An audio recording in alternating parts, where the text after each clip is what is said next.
Hey y'all, welcome to another video from WreckingOut.com.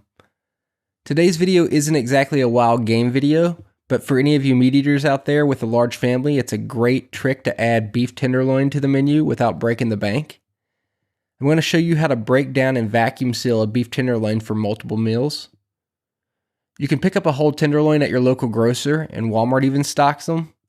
Just be sure to get the whole tenderloin like this one. You want one that's untrimmed. Pull it out and dry it off. Getting the residual blood off will make it a little bit easier to work with. Most of the cuts kind of just reveal themselves, but you'll need a good boning knife to separate the cuts. I try to initially use my hand to separate any of the loose skin and fat. So as you're pulling it off, you'll notice on one side you'll find a thin separation called the chain. Pull it apart and separate it with your boning knife. You won't be cutting much meat, mostly just connective tissue. And we'll set this aside for later. I actually miss a little bit of the chain here, but I'll come back and get that. So on the opposite side from the chain, you'll find another muscle group that makes up the head of the tenderloin. This is my favorite part, and you can separate it much like you did the chain. Just run it right along the muscle. And then I'll go back and get the rest of the chain.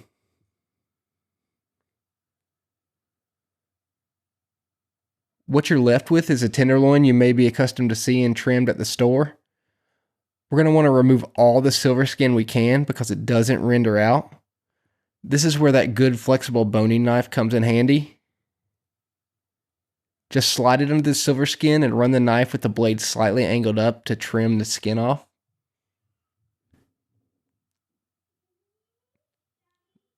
So once you've trimmed that silver skin off, you can flip it over and you're going to trim the excess fat along the bottom. I use a little bit stiffer boning knife here. It doesn't have to be perfect. You just want to get as much of the fat off as you can. Now we're going to separate the Chateaubriand, which is this middle section. So just square it up and then separate it into 2-inch steaks. So on the sides, you can separate it into medallions and then some fillet tips. Just make a little pile of fillet tips because there's more coming. Then I'm going to separate the head. There's a few good steaks in here that I really like with good fat content, and then trim the rest up for fillet tips. So now we're going to start in on the chain. The chain has a lot of great meat in it, but you have to work for it. So you got to separate all this fat out to get the fillet tips out. Don't worry about having too much fat. A little fat's okay. Just separate it the best you can. You just don't want to leave any of that meat. That's really good. This actually makes great beef stroganoff.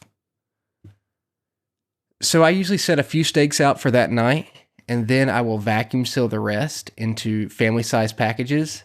I use these 2-size vacuum bags from my Weston, and I always roll them down because you don't want any of that juice in the seal. So roll them down. That way when you put the meat in, it doesn't compromise the seal of the bag.